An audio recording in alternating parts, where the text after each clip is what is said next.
జడ్చర్ల ప్రభుత్వ ఆసుపత్రిలో సోమవారం దారుణం చోటు చేసుకుంది. మార్చిలో ఉన్న మృతదేహాన్ని కుక్క పీక్కు తినడం కలకలం రేపింది. జడ్చర్ల మండలంలోని నాగతాల గ్రామానికి చెందిన పోలే భీమేశ్వర్ అనే వ్యక్తి సోమవారం ఉదయం స్థానిక చెరువులో శవమే కనిపించాడు. పోలీసులు మృతదేహాన్ని జడ్చర్ల మార్చురికి తరలించి నేలపై ఉంచారు. అక్కడ భద్రత లేకపోవడంతో ఒక కుక్క లోపలికి వచ్చి మృతదేహాన్ని పీక్కు తింటూ కనిపించింది. దీనికి సంబంధించిన దృశ్యాలు సోషల్ మీడియాలో వైరల్ అయ్యాయి. మార్చురిలో మృతదేహాన్ని పీక్కు తిన్న కుక్క. తెలంగాణ జడ్చర్ల ప్రభుత్వ ఆసుపత్రిలో సోమవారం మధ్యాహ్నం ఒక దారుణం చోటు చేసుకుంది. మార్చురిలో ఉన్న మృతదేహాన్ని కుక్క పీక్కు తినడం కలకలం రేపింది.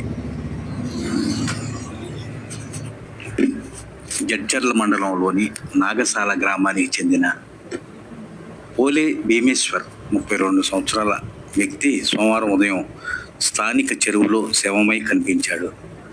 పోలీసులు మృతదేహాన్ని జడ్చర్ల మార్చురికి తరలించి నేలపై ఉంచారు.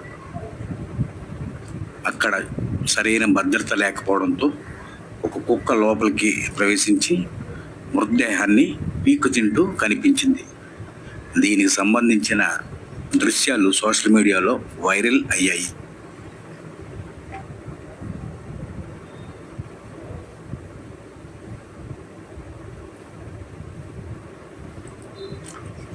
దారుణం. మార్చురిలో మృతదేహాన్ని పీక్కు తిన్న కుక్క. తెలంగాణ జడ్చర్ల ప్రభుత్వ ఆసుపత్రిలో సోమవారం మధ్యాహ్నం ఒక దారుణం చోటు చేసుకుంది. మార్చురిలో ఉన్న మృతదేహాన్ని కుక్క పీక్కు తినడం కలకలం రేపింది.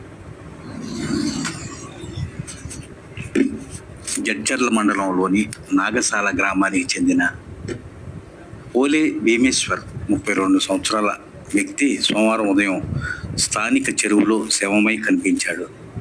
పోలీసులు మృతదేహాన్ని జడ్చర్ల మార్చురికి తరలించి నేలపై ఉంచారు.